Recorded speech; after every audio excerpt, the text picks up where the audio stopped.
Hi guys, कैसे हैं आप लोग। Welcome to my YouTube channel Sandeep Pangal 1518। मैं भी ठीक हूँ। और अब हम थोड़ी सी बात कर लेते हैं क्योंकि मेरे पास मैसेज आए हुए हैं स्टूडेंटों के। जेई के बारे में बात कर लेते हैं। जेई का आपको पता है कि एग्ज़ाम जो 2 चरणों में होता है। पहला जो उसका पार्ट है वो ख़त्म हो चुका है, उसका रिजल्ट भी आ चुका है। लेकिन उन स्टूडेंटों के लिए बहुत अच्छा मौका है जो पहले पार्ट में अच्छा स्कोर नहीं ला पाए, तो उनके लिए बहुत गोल्डन चांस है। और इसका जो फॉर्म है आपका 2 फरवरी से लेकर 2 मार्च 2024 तक आवेदन करना है आपको। और इसके बाद इसकी करेक्शन विंडो खुलेगी। और एग्ज़ाम जो आपका ये होगा 3 अप्रैल से 15 अप्रैल 2024 में। अभी आपके शायद बोर्ड के एग्ज़ाम भी हैं। ये जो लोग ड्रॉप कर रहे थे उनके लिए तो गोल्डन चांस है ही, लेकिन अभी 50 दिन का लगभग समय बचा हुआ है। आप इसमें अच्छा स्कोर, अच्छी मेहनत करके अपने आप ग्रोथ कर सकते हो, अच्छी अपॉर्चुनिटी अपना 1 साल बचा सकते हो। और मैंने पहले भी कहा था कि अगर इसमें भी अच्छा स्कोर नहीं आता तो इसका मतलब ये नहीं है अपॉर्चुनिटी ख़त्म हो गई है। मैंने अपनी लास्ट वीडियो में डाला हुआ है कि क्या क्या एग्ज़ाम हम दे सकते हैं और कौन कौन से एंट्रेंस बचे हुए हैं, किस किस के निकले हुए हैं, जिसमें मैंने एसआरएम चेन्नई के बारे में बताया, बिट्स के बारे में बताया आपको, तो आरबी इंजीनियरिंग का बताया, वीआईटी वेलोर का बताया। तो आप उन पे गौर फरमा सकते हैं, देख सकते हैं, अच्छी अपॉर्चुनिटी है। तीसरा पॉइंट मैं जेई वालों के लिए एक और चीज़ बता देता हूँ कि हमारे, अगर हम यूपी की बात करें, मैं यूपी में रहता हूँ गाज़ियाबाद में। तो यूपी में जो कॉलेज, टॉप कॉलेज मैंने पहले ही बताया, अभी बता देता हूँ। देखो आईआईटी इनको तो छोड़ दो, ये तो टॉप है ही, ठीक है। लेकिन जिनका स्कोर अच्छा नहीं आ पाता और वो चाहते हैं अच्छे कॉलेज में पढ़ना, यूपी में ही चाहते हैं, तो यूपी में मैंने पहले ही बताया था कि मेरी नज़र में जो कॉलेज नंबर 1 है, जेपी इंस्टीट्यूट है आपका, नंबर 1 है। हालांकि वो जेई के थ्रू लेता है। और आपका जेएसएस कॉलेज है, आपका अजय कुमार गंज इंजीनियरिंग कॉलेज है जो गाज़ियाबाद में है। एक आपका काइट कॉलेज है गाज़ियाबाद में, अच्छा कॉलेज है। जीएल बजाज आपका ग्रेटर नोएडा में बहुत अच्छा कॉलेज है। गलगोटिया कॉलेज भी अच्छा कॉलेज है। आप जेएनआईटी और एनआईटी में भी जा सकते हैं, ये भी अच्छे कॉलेज हैं। तो ये गाज़ियाबाद के, मतलब यूपी में अच्छे कॉलेज, एनसीआर में बहुत अच्छे कॉलेज हैं, आप इनको ट्राई कर सकते हैं। लेकिन पहले आपके पास एक अपॉर्चुनिटी है अभी जेई दूसरे चरण को में अच्छा स्कोर लाने की, तो प्लीज़ सभी के लिए ऑल द बेस्ट। और मैं अब जो बात बताने जा रहा हूँ, मैं उन स्टूडेंट के लिए बता रहा हूँ जिनका नीट का एग्ज़ाम, क्योंकि नीट का फॉर्म कैसे भरना है मैं बता चुका हूँ। और नीट के एग्ज़ाम की प्रिपरेशन वो कैसे करें। नीट आपका यूजी 2024 का फॉर्म अप्लाई करने निकल चुका है। मैं डेट बता चुका हूँ आपको पहले ही। इसमें लगभग 12 लाख स्टूडेंट हर साल लगभग बैठते हैं, अप्रोक्स, ऊपर नीचे। लेकिन इसको क्रैक या क्वालिफाई आपका 50,000 से लेके 80,000 या 90,000 तक बच्चे क्वालिफाई कर पाते हैं जो काउंसलिंग के लिए एलिजिबल होते हैं। और जो इस एग्ज़ाम में बैठता है उसका एक सपना होता है डॉक्टर बनने का।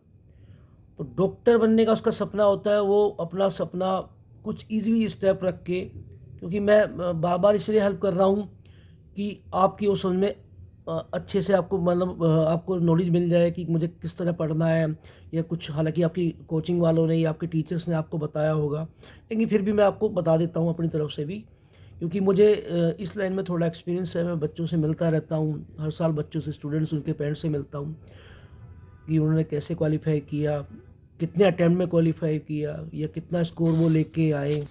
तो जो भी काउंसलिंग होती है तो लगभग 30,000 बच्चे तो गवर्नमेंट के लिए एलिजिबल होते हैं, बाकी बच्चे प्राइवेट में के एलिजिबल होते हैं। वो स्कोर के अकॉर्डिंग होता है, आपके रैंक के अकॉर्डिंग होता है।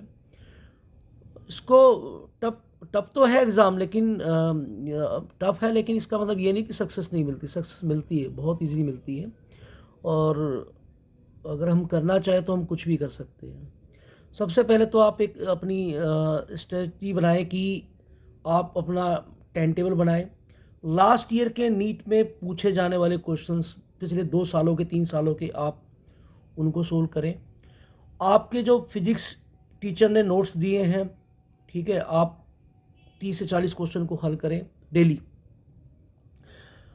और जो आपको कोई डाउट हो, ठीक है, कोई डाउट है आपको रह जाता किसी क्वेश्चन पे, तो आप उस पर टिक लगाए। अपने कोचिंग इंस्टीट्यूट जहाँ कोचिंग कर रहे हैं, या अपने स्कूल टीचर, या आप जिससे भी आप पढ़ रहे हो या खुद से पढ़ रहे हो, लेकिन डाउट तो क्लियर करना है ना आपको।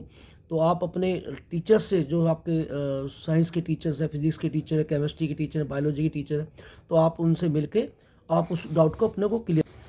फिजिकल केमिस्ट्री के आप कम से कम 10-15 क्वेश्चन डेली हल करो। और आपका जो ऑर्गेनिक केमिस्ट्री है, ये टोटली मैंने पहले भी कहा था कि नीट जो एनसीईआरटी है, आप उसको पे भरोसा करो, उसी से ही क्वेश्चन आते हैं। ठीक है, आप उसकी अच्छी से तैयारी करो।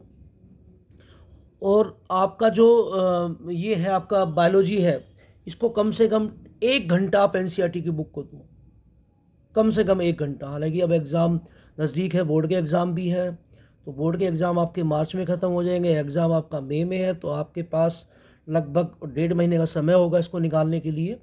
तो आप अपनी जो आपने अभी आप बोर्ड के एग्ज़ाम के अकॉर्डिंग चल रहे हो, या जो बच्चे ऑलरेडी 1 साल का ड्रॉप ले चुके हैं, वो आप बना सकते हैं अभी। बाकी आप अपने बोर्ड के एग्ज़ाम के बाद बना सकते हो किस तरह। तो आप अपनी स्ट्रेटजी बना लीजिए, आप अपना टाइम टेबल बना लीजिए। लास्ट ईयर के 2-3 साल के जो क्वेश्चंस हैं, नीट के हैं, जेई के हैं, AIEEE के क्वेश्चंस हैं, आप उनको कीजिए। मॉक टेस्ट ज़रूर कीजिए, बहुत ज़रूरी है। ठीक है, इससे आपको पता लगेगा कि आप किस लेवल पे चल रहे हैं, आप कहाँ तक हैं। और एनसीईआरटी से 75% तो मैं गारंटी लेता हूँ कि एनसीईआरटी से ही आते हैं क्वेश्चंस। ठीक है, 75% की मैं गारंटी लेता हूँ, अलग से कुछ नहीं पूछा जाता, सब आपकी बुक से ही आएगा। नीट एनसीईआरटी की आप अच्छे से तैयारी करें, अपने सब्जेक्ट को आप डिवाइड कर लें, उनको टाइम दें, उनके क्वेश्चन को सोल्व करें। जिस पे कोई डाउट हो, मैं फिर से रिपीट कर बता रहा हूँ, किस पे कोई डाउट हो उस पर आप टिक लगा लीजिए। टिक लगा के अपने आप कोचिंग में, या अपने आप इंस्टीट्यूट में, या स्कूल में, या आपके जो टीचर हैं, आप उनसे उसको स्पष्टीकरण कीजिए, उसको क्लियर कीजिए कहाँ डाउट है, अच्छे से समझिए। और मैंने अभी जिक्र किया था JEE, क्योंकि इसमें ऐसा कुछ नहीं है कि आपको बायोलॉजी ही पूछी जाती है।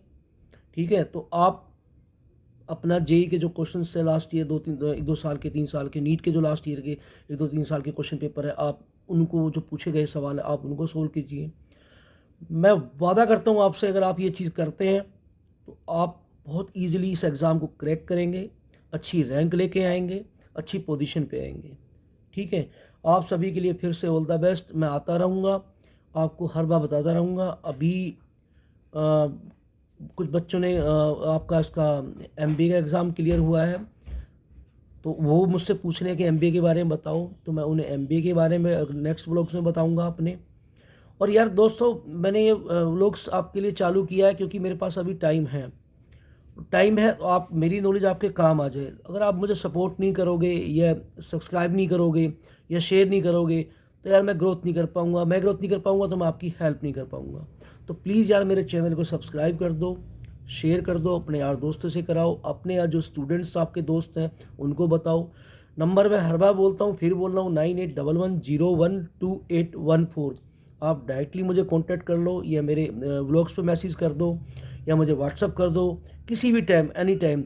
आपको टीचर की हेल्प की ज़रूरत है, आपको क्वेश्चन पेपर चाहिए, आपको जो भी हेल्प चाहिए, मैं आपको करने को तैयार हूँ। और प्लीज़ अच्छे से करना। मैं फिर से आपको दिल से ऑल द बेस्ट बोलता हूँ एग्ज़ाम के लिए। जय हिंद, बाय, टेक केयर।